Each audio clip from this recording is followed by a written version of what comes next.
Hey everyone, so as promised, today we are doing a demo / review of the Amazonian Clay Full Coverage 12-Hour Foundation, one of my very favorite foundations, and my liquid foundation choice of late. So what I'm going to do is just sort of show you my complete current foundation routine, liquid foundation routine, I guess.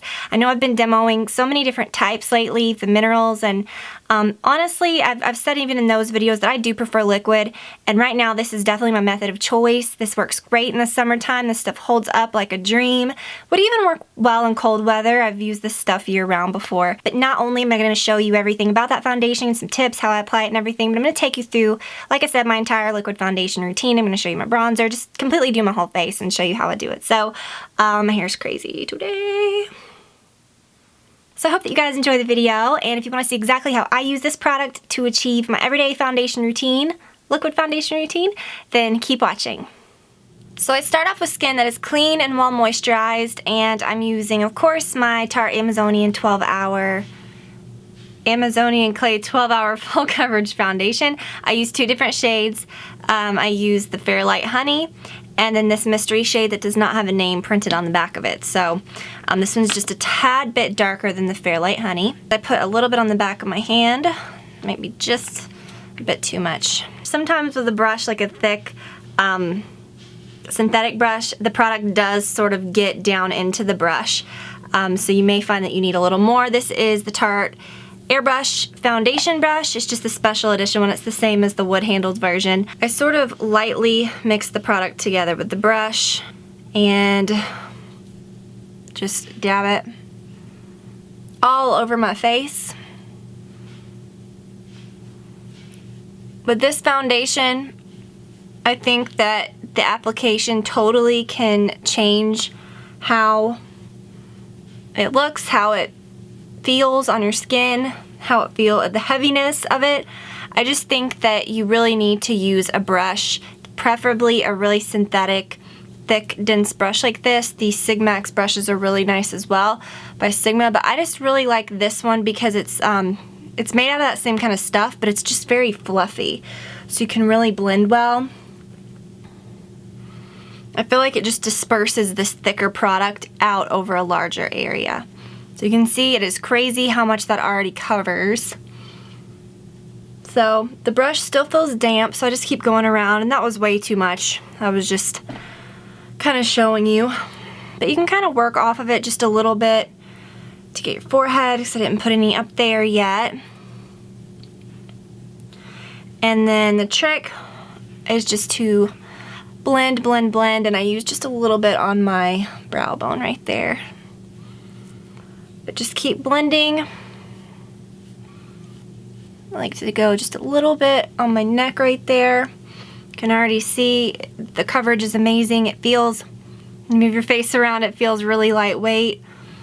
If you use your fingers, I have found that it feels very heavy and it's not going to sort of blend into your skin as well. This sort of makes it look like your skin, like it just blends in so well.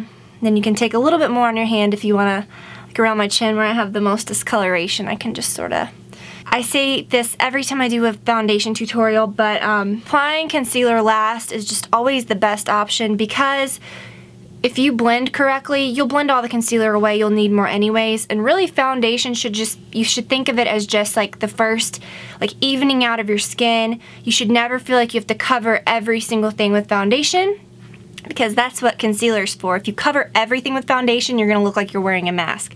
So keeps you, that method really keeps you from going crazy and applying too much. So you really don't have to blend this long. It's just kind of overkill. A dampened beauty blender sponge also works really beautifully with this foundation as well, but very favorite is just this brush. Like, we're really blended. I feel like it doesn't look patchy or anything weird. It's just very simple.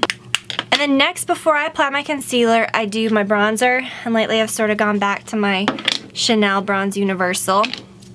Just because if you conceal anything like around your cheeks or your hairline, again, the blending action of this will sort of knock it off. So you want to sort of use this sort of in conjunction with your foundation. You just want to think of it sort of as like the part 2 of your foundation. because it just sort of works together. And even if you don't wear foundation, you don't feel like you need it, you can use this product and it'll give you a really nice glow. So I just kind of put it everywhere where I would use bronzer. Put a little bit on my brow bones. A little around your jawline, just a little. Shouldn't have put these earrings on, they're like all in the way. Should have waited. You can build it up. Now you do your concealer. And I'm just taking my MAC Studio Finish, this little brush by Sigma, it's an E47. It's just a little brush that I grabbed. So pretty crazy, you hardly have to use any concealer at all because the coverage is just so great. Then I do my under eye concealer, and lately I've been using this Tarte Under Eye CC Corrector. It looks like that. I believe I've had this before, but I think they repackaged it, and honestly I feel like it's a lot less greasy, and the shade that I use is light medium. And I feel like it just really neutralizes your under eye circles. You just need the tiniest bit, and you just sort of dab it on. With this stuff, it is very, very concentrated, so less is definitely more. You don't want to pile on too much because it can get creasy. It will crease, and I just find that maybe it's not the same product that it used to be, but I'm pretty sure it is. I just think that, to me, it just feels almost like reformulated. Maybe it's not, but maybe this is just a different one. I don't know, but it just feels like it sets so much better. So you really don't have to do anything beyond that, but I do like a little bit of brightness, so I use my MAC Radiant Rose, just a little bit on the inner part, and I just sort of create a little V like that. You can use your finger, but whatever, whatever you want to use is fine. But I've always loved this F86 for under eye concealer, for my brightener at least. It just sort of works perfect, and it pulls it down just the right amount. A lot of times lately I've been using that Bare Minerals, the pressed mineral veil in the light color.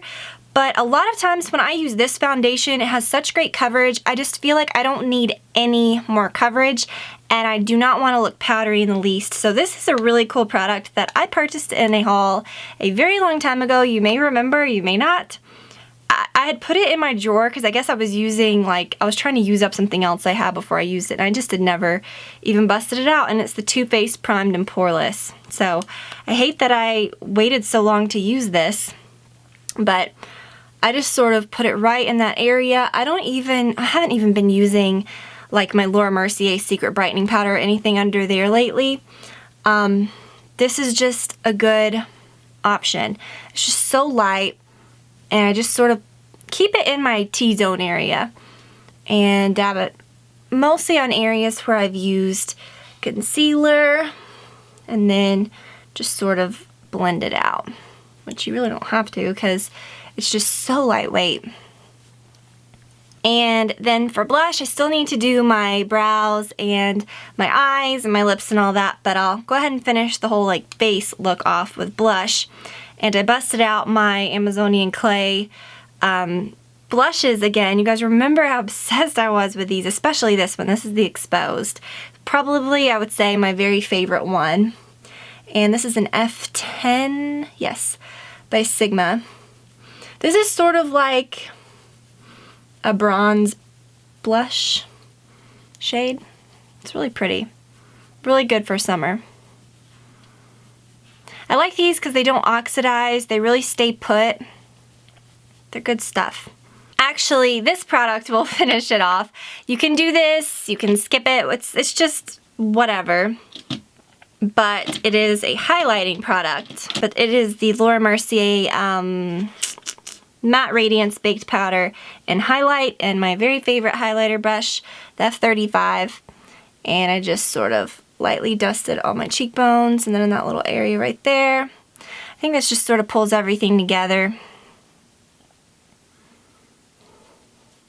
It's pretty on your brow bone too when you finish up your eyeshadow look, which I will do quickly. So that is it. I hope that y'all enjoyed this overall. I know that you guys know it's no secret that I love this stuff, but this is a solid foundation and I would definitely recommend it. Go in store to get your right match. The Tarte shade range can be a bit tricky, so go in store to find your match. Be sure to use a brush like that with it. just a synthetic dense brush or a synthetic fluffier brush like what I used. I'll link some of the Sigma ones that I like as well that work really well with it. A beauty blender would also work well, but I would say one method to avoid with this would be your fingertips. I love using my fingertips with certain foundations. It's literally not like I prefer one. I'm not saying like you have to use this brush to apply foundation, like all foundation. I am the type of person that totally believes that the foundation itself completely dictates what you use to apply it, and the whole finish, the whole feel of the foundation can totally change depending on what tool you use. So keep that in mind, and I hope that y'all enjoyed the video, and I will talk to you very soon. Bye.